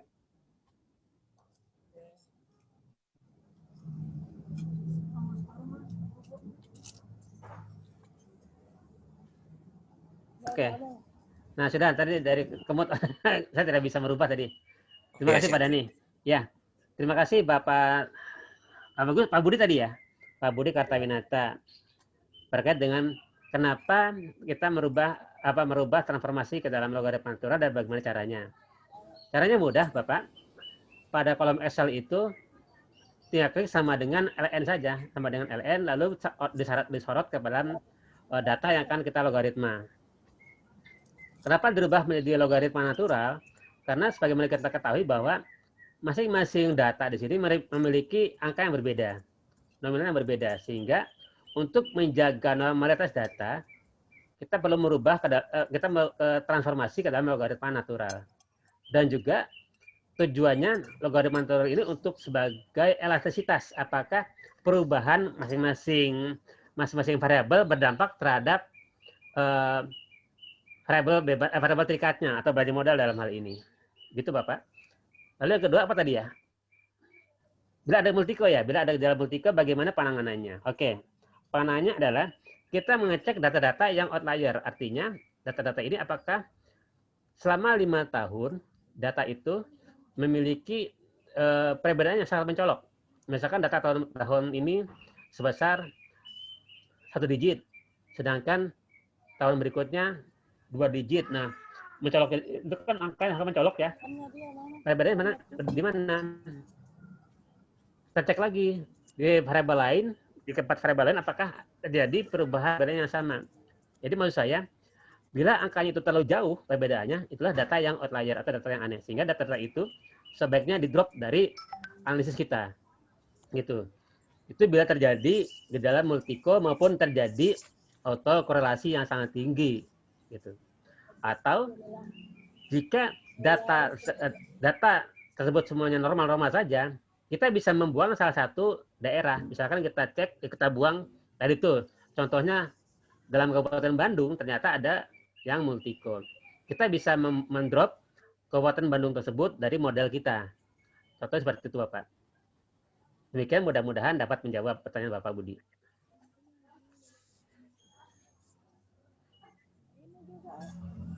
Ya, silakan Bapak Budi gimana? Mungkin masih ada yang ingin disampaikan dari jawaban dari Pak Sofyan?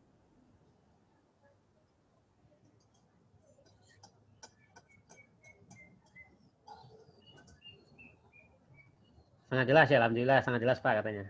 Oke, ini juga ada beberapa pertanyaan Pak Sofyan yang lewat chat, itu ya. Boleh, silakan. Ini dari Bu Ani, bagaimana membedakan EFUS dengan SPSS gitu ya. Mungkin nanti bisa disampaikan. Juga ada dari Bu Rahmiati. Ini mohon penjelasan kembali tentang pengertian pengaruh negatif PAD dan DBH terhadap belanja modal. Karena kalau menurut pengertian beliau itu kan hubungannya berbanding terbalik, artinya kalau PAD DBH-nya itu naik, maka belanja modalnya itu turun atau sebaliknya. Juga tadi dari Pak Bintang, beliau menanyakan mengapa dalam data panel harus menguji asumsi klasik dulu, baru uji common dan random. Nah ini mungkin bisa dijelaskan apakah memang demikian. Terus bagaimana cara mengatasi data panel yang tidak berdistribusi normal, Pak? Oke, perbedaan antara SPSS dan EFUS. Ya, untuk SPSS kita tidak bisa melakukan analisis data panel jika menggunakan SPSS. SPSS bisa digunakan hanya untuk analisis regresi linear berganda. Untuk data panel, sepengetahuan saya tidak dapat digunakan jika menggunakan SPSS. Jadi untuk data panel, tepatnya kita menggunakan EFUS atau Stata. Itu Pak. Lalu kenapa tadi PAD dan DBH kok berpengaruh negatif terhadap belanja modal gitu Pak ya? Iya. Ya, memang idealnya secara teoritis PAD tersebut berdampak positif terhadap belanja modal sebagaimana gambar atau model paradigma yang saya gambarkan awal, model yang kita bentuk bahwa PAD itu berpengaruh positif terhadap belanja modal. Semakin tinggi PAD, semakin besar belanja modal yang dibentuk. Begitupun dengan DBH atau dana bagi hasil. Dana bagi hasil ini kan ada bagi hasil non pajak, gitu ya. Namun dalam kasus ini di Provinsi Jawa Barat ternyata selama 5 tahun PAD-nya menurun, gitu. Artinya PAD Provinsi Jawa Barat minim atau menurun selama 5 tahun ya, sehingga berdampak terhadap penurunan belanja modal. Karena PAD-nya menurun, otomatis dana bagi hasil juga menurun atau kecil, gitu ya Pak ya, kecil di situ. Kenapa? Karena PAD-nya pun udah kecil.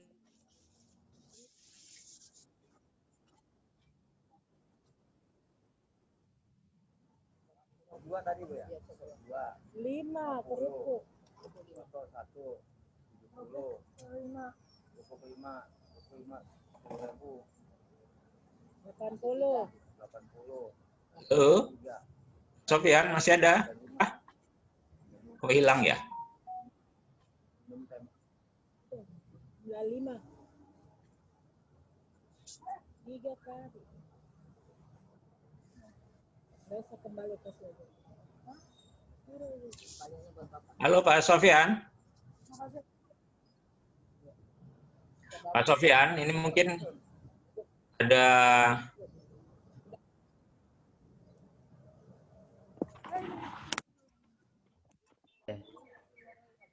Saya bisa ya? Iya. Mungkin untuk teman-teman yang ingin menghidupkan mute-nya, kalau bermasalah tolong diinformasikan ya, biar saya mute dari sini nih, takutnya ada kendala di host-nya nih. Sofyan, ini ada pertanyaan juga dari Pak Firman.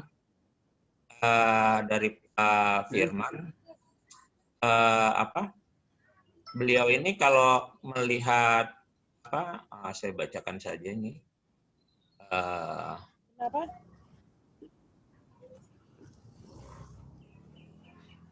Pak Firman ya. Saya unmute aja ya Pak Firman, bisa langsung nih. Ya, terima kasih Pak Dani. Ya. Ya, Pak Sofyan izin bertanya. Baik Pak Firman. Untuk asumsi klasik, yang kalau nggak salah di yang slide awal itu ada autokolonial ya Pak, dengan multikolonialitas ya Pak? Iya. Nah, untuk di sini tadi saya hanya melihat nilainya dibandingkan dengan durbin Watson, Pak. Ya. Apa keduanya dilihat dari itu, Pak, antara autokolonialitas dan multikolonialitasnya? Oh ya, terima kasih Pak Firman. Jadi memang untuk data panel di sini yang saya gunakan untuk asumsi klasiknya adalah autokorelasi dan multiko. Ini secara umum yang digunakan untuk analisis data panel. Kenapa autokorelasi yang digunakan? Karena tadi kecenderungan daripada data panel itu atau data sekunder itu terjadi multiko yang sangat tinggi atau korelasi sangat tinggi.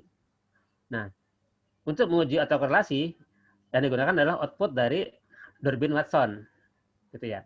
Di mana tidak ada gejala autokorelasi jika rentang nilai Durbin Watson antara 1,54 sampai 2,54 itu menurut Gujarati, gitu ya. Jadi kalau di luar itu artinya ada gejala autokorelasi yang sangat tinggi. Itu. Tadi output untuk Kabupaten Bandung ternyata menghasilkan nilai Durbin Watson sebesar 3, sekian kan ya. Artinya ada gejala autokorelasi. Karena ada autokorelasi, artinya juga ada multiko yang sangat tinggi. Multiko dilihat dari nilai output korelasinya gitu. Tadi saya belum sempat menunjukkan output korelasinya ya. Iya, Pak, belum, Pak. Iya, betul saja. Mohon maaf. Nanti saya share PowerPoint-nya. Jadi untuk korelasi, untuk multiko dikatakan ada gejala multiko jika korelasi ini antar masing-masing berubah nilainya mendekati 1 atau lebih besar daripada 0,9. Gitu, Pak. Jika nilai korelasi 0,9 atau mendekati 1, maka ada multiko yang sangat tinggi atau ada hubungan yang sangat erat sekali sehingga data tersebut ada gejala multiko, sehingga karena multikonya tinggi, otomatis juga ada autokorelasi di situ. Ada pelanggaran autokorelasi. Gitu Pak Firman. Oke, terima kasih Pak. Baik, terima kasih. Mudah-mudahan minta ditunjukkan ininya Pak ya, nilai output korelasinya nanti. Baik, siap Pak Firman. Ya, terima kasih. Oke, untuk kawan-kawan yang lain yang ingin mengajukan yang ingin sharing untuk berdiskusi, silakan, karena kita sama Pak Sofyan yang akan coba membuat berseri ya untuk software statistik, karena memang banyak sekali ya Pak Sofyan ya. Iya. Sehingga kita bisa mencoba nanti, misalnya kemarin kita udah dengan Smart PLS gitu ya, padahal mungkin kita juga sama-sama membahas tentang SEM gitu ya, tentang itu masih ada lagi softwarenya Lisrael dan Amos gitu kan. Terus nanti bagaimana membedakan antara Smart PLS, Lisrael dan Amos. Tapi akhirnya kan kita harus menggunakan semuanya nih, gitu kan. Mungkin kita kalau akrab dengan satu software, mungkin yang lain jarang kita gunakan. Nah, mungkin pada kesempatan kali ini kita akan coba satu-satu kita akan urai sampai akhirnya kita bisa memiliki pemahaman yang sama tentang penggunaan software-software tersebut. Oke, untuk kawan-kawan yang lain yang ingin mengajukan pertanyaan ataupun mungkin ingin menyampaikan temuan-temuan lapangannya terkait dengan EFUS ini, mangga, silakan. Pak, saya Pak Ari Pak, mau tanya Pak. Oh iya, silakan Pak Ari. Mau tanya Pak, itu kita bisa nggak ya, terkadang kan saya kan kemarin datanya pakai data sekunder gitu ya. Namun pas di regres gitu, hasil koefisien determinasinya kecil. Gitu, paling berapa persen gitu kan. Terus ada yang minta bisa nggak dia di atas 60% gitu. Itu gimana Pak ya cara ngakalin datanya Pak ya? Siap Pak Ari. Jadi kalau boleh tahu berapa variabel Pak Ari yang diteliti? 1, 2, 3, 4, 5. 5 variabel ya? 5 variabel. 5 variabel menghasilkan kalau boleh tahu berapa nilai R kuadratnya? Apa nggak nyampe? Nggak di bawah 50% cuman. Berapa? Berapa persen? Di bawah 50%. Di bawah 50. Di bawah 50. 50% ya, oke. Untuk uji F, uji T lancar Pak? Apa aman Pak? Tidak ada pelanggaran? Apa tidak ada ini? Yang lain sih aman sih, cuma ini aja, cuma minta kuadratnya aja ya, oke. Iya, digedein katanya di atas 60, katanya biar sesuai dengan teorinya gitu kan. Iya. Jadi kalau untuk data sekunder, mohon maaf, memang kita tidak bisa mengadjust data Karena kan data itu data kita tidak bisa otak-atik ya, karena kan datanya sifatnya bukan data kita, bukan data aslinya, maka data yang sudah kita dapatkan dari publikasi orang lain atau publikasi instansi lain. Kita tidak bisa mengadjust data tersebut, berbeda dengan persepsi. Kalau persepsi kita bisa adjust. Kalau data sekunder berupa angka-angka keuangan itu kita tidak bisa adjust. Kalau merubah datanya otomatis akan berubah semuanya. Untuk meningkatkannya, tinggal Bapak Ari menambah variabel atau mengurangi variabel. Barangkali ada variabel-variabel yang nilainya itu berpengaruh tidak signifikan dan nilainya sangat besar. Misalkan apa? Misalkan ada PAD yang nilainya berpengaruh tidak signifikan dan nilai koefisien besar, bahkan negatif. Itu bisa dicek. Bisa membuang salah satu variabel yang menghasilkan nilainya negatif atau menambah variabel untuk meningkatkan tadi nilai R kuadrat, Pak Ari. Oh gitu ya. Iya. Iya, soalnya ada yang bilang katanya pakai logaritma dikecilin biar bagus, udah saya coba kan, pakai apa lagi udah saya coba. Tapi ujung-ujungnya kan kalau kata Prof Sugiono itu kan salah boleh tapi bohong jangan gitu kan. Iya, betul. Kalau kita ngede kan ada satu data yang kita ilangin atau apa kan gitu kan udah kayak agak setengah bohong lah gitu. Iya.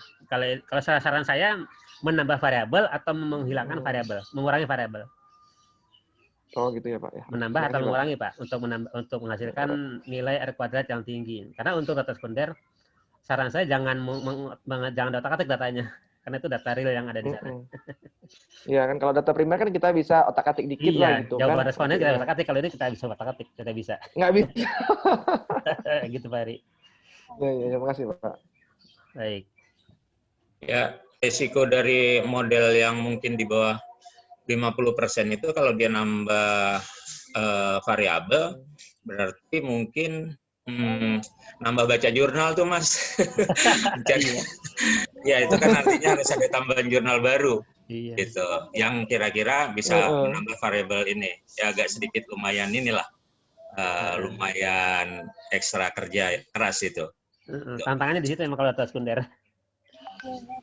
Untuk teman-teman yang lain silakan, masih ada yang ingin disampaikan? Oh gitu. Oh ya Pak, pernah coba software RStudio nggak? Belum Pak, belum pernah mencoba RStudio. RStudio karena banyak coding sehingga untuk apa ya? Untuk saya menjelaskan ke orang lain perlu pemahaman khusus atau pemahaman lebih terkait dengan bahasa pemrogramannya itu. Ya. Sama seperti Stata, dia banyak ada bahasa ya, pakai Stata. Tapi kan gratis itu. Iya, gratis.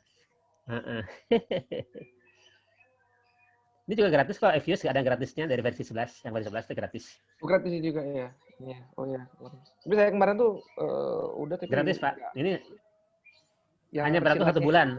Nanti bulan berikutnya tinggal renewal untuk serial number-nya. Oh, serial number-nya ya. Tapi kalau beli itu mahal juga ya? Iya. Dulu, Pak ya. Jadi berlaku untuk 1 bulan. Kalau untuk Evius belinya berapa dolar tuh Pak sekarang? Beli lumayan mahal Pak. Mahal Pak beli. Kalau beli yang bajakan juga ada. Cuman kalau untuk penelitian ada baik jangan yang bajakan.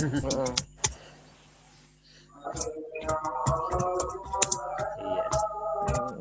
Ya Pak, izin Pak ya. Belinya gratis aja, yang free dari vendornya memang ada fasilitas yang gratis. Oh iya. Oke. Saya Pak. Udah. Ya. Terima kasih banyak Pak ya. Ya silakan Bapak Ibu yang lainnya mungkin ada yang ingin di. Ya maaf tadi ada terlambat saya mengirimkan namanya PowerPoint karena kemarin ada.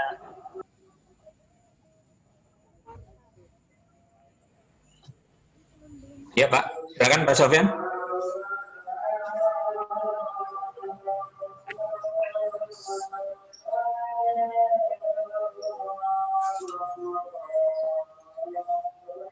Trouble lagi Pak Sofyan, bentar.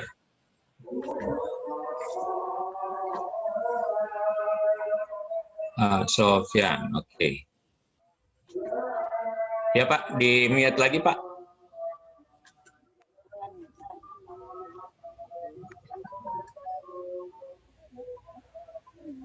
Pak Sofyan, bisa di mute lagi Pak Sofyan? Sudah kejadian anaknya Maya itu orang lain sudah keterima sudah sekolah semua, anaknya enggak keterima, belum dapat sekolah. Negeri. Negeri. Belum masuk. Negeri. Masuk. Malah karena juga begitu. Masih bisa sekolahnya. Kamu tua banyak kayak gitu. Pantas anakmu dapat terus dapatkan minta amplop nih lancar. Kalau sudah kenaikan dosen guru-gurunya dapat tas baru bukan tas yang murah. Kalau kita kan ngasih yang harga 50. Sekolahnya negeri kali ya. SMP, SMA juga. Tiap rapotan itu uang sama tas dikasih. Pak Sofyan, coba lagi Pak Sofyan di mute. Oke, sudah siap. Sudah. Ini suka mati-mati. Jaringannya ini naik turun jaringannya. Oh gitu, iya Iya. siap. Tapi nggak apa-apa Pak Mohon maaf Sofyan ini kalau jaringan trouble. kalau jaringannya naik turun masih oke. Yang repot itu kalau Pak Sofyannya naik turun, kita susah lihatnya dari sini. Iya, Pak. Silakan Pak. Silakan ada pertanyaan lain barangkali. Ya mohon maaf, tadi saya belum sempat share materinya karena kemarin ada kendala di PowerPoint, ada kendala di aplikasi sehingga PowerPoint-nya belum saya selesaikan. Nanti saya di sini, setelah ini saya share ya PowerPoint-nya ya. Mungkin ada dari teman-teman lain yang ingin berbagi cerita tentang eViews. Mungkin ada beberapa hal yang perlu saya sampaikan untuk buku eViews-nya Pak Sofyan ini udah keluar ya ISBN-nya ya, tinggal kita perbanyak produksi. Jadi kalau nanti teman-teman ada yang ingin mengetahui tentang eViews, bukunya kelihatannya sudah bisa di-share itu. Satu. Terus yang kedua, untuk teman-teman juga yang udah punya naskah buku, kita dari Venti Foundation itu ada program satu dosen satu buku yang tetap akan memfasilitasi teman-teman dosen untuk bisa mendapatkan buku dummy ya, 1 biji, 1 buku, 1 eksemplar, ISBN, itu semuanya tidak berbayar. Jadi artinya Bapak, Ibu cuma siapkan naskah saja, nanti kita yang persiapkan semuanya sampai dengan menjadi buku. Mungkin ada lagi yang ingin disampaikan? Karena kebetulan waktu juga udah mendekati jam 12. Ada yang ingin disampaikan sebelum kita akhiri acara hari ini? Pak Sofyan mungkin bisa sebagai kata penutup ya, yang ingin disampaikan ke kawan-kawan. Silakan Pak Sofyan. Baik, terima kasih Pak Dhani. Memang untuk data panel ini ya, jadi untuk data panel sendiri memang terbagi dua, teman-teman. Ada data panel sendiri dan pool data, di mana antara data panel dan pool data itu tergantung dapat digunakan untuk masing-masing analisis. Jika kita ingin menganalisis terhadap secara global, maka kita cukup menggunakan data panel saja. Namun jika kita ingin secara detail terkait dengan entitas atau instansi atau daerah yang ada di suatu provinsi, kita menggunakan pool data sebagai pengayaan daripada interpretasi atau pembahasan yang akan kita bahas. Sehingga nanti kalau kita menggunakan pool data itu, dalam jurnal mungkin akan lebih tebal atau dalam buku akan lebih tebal pembahasannya. Karena akan kita bahas per daerah atau per lokasi. Nah, sebagai kata penutup bahwa mari gunakan tool yang tepat untuk proses atau untuk analisis data penelitian kita. Gunakanlah tool yang tepat dan cepat tentunya ya. Cepat dan tepat. Demikian Pak Dhani. Ya, terima kasih banyak Pak Sofyan. Sebelum saya akhiri acara kita hari ini, mungkin ada yang ingin disampaikan oleh teman-teman peserta sharing eViews hari ini. Ada yang ingin disampaikankah, atau mungkin ada harapan ataupun sesuatu yang ingin kita lanjutkan untuk pelatihannya ini lebih tepat apa misalnya gitu kan, untuk software yang mana gitu kan? Ya, jadi untuk pelatihan ke depan saya dengan Pak Dhani ada pelatihan berkaitan dengan pengolahan data menggunakan Listral, pengolahan data menggunakan Stata, pengolahan data menggunakan SPSS mungkin, ya, yang lebih sederhana. SPS ini ada analisis regresi logistik dan analisis yang sifatnya analisis menggunakan MRA atau Moderating Regression Analysis. Jadi di regresi itu ada regresi logistik dan analisis regresi pemoderasi. Ya mungkin itu yang perlu kita yang kita share kepada teman-teman untuk bahwa di regresi itu tidak hanya regresi peregangan saja loh, ada regresi logistik dan ada regresi pemoderasi yang belum banyak diteliti dan belum banyak digunakan oleh teman-teman kita. Gitu, Pak. Oke. Kalau gitu ini kita akhiri ya pertemuan kita hari ini. Ini terima kasih banyak untuk seluruh teman-teman yang bisa mengikuti acara hari ini. Kita akan terus sharing dengan seluruh software-software statistik yang ada biar kita lebih akrab gitu ya menggunakan berbagai macam jenis software gitu ya sehingga kita bisa tepat untuk menggunakan software ini untuk data yang mana begitu. Mungkin saya akhiri saja ya Pak Sofyan. Terima kasih banyak atas kerja keras Pak Sofyan selama ini dan juga untuk teman-teman yang ingin bukunya Pak Sofyan udah bisa memesan ya untuk Evius. Kelihatannya Pak Sofyan ini akan membuat buku berseri juga ini kelihatannya. Oke, saya pikir itu aja. Terima kasih banyak. Acara hari ini kita akhiri sampai di sini. Terima kasih. Assalamualaikum warahmatullahi wabarakatuh. Waalaikumsalam warahmatullahi wabarakatuh.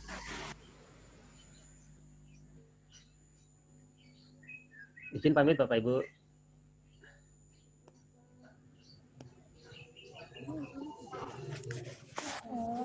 Melewati.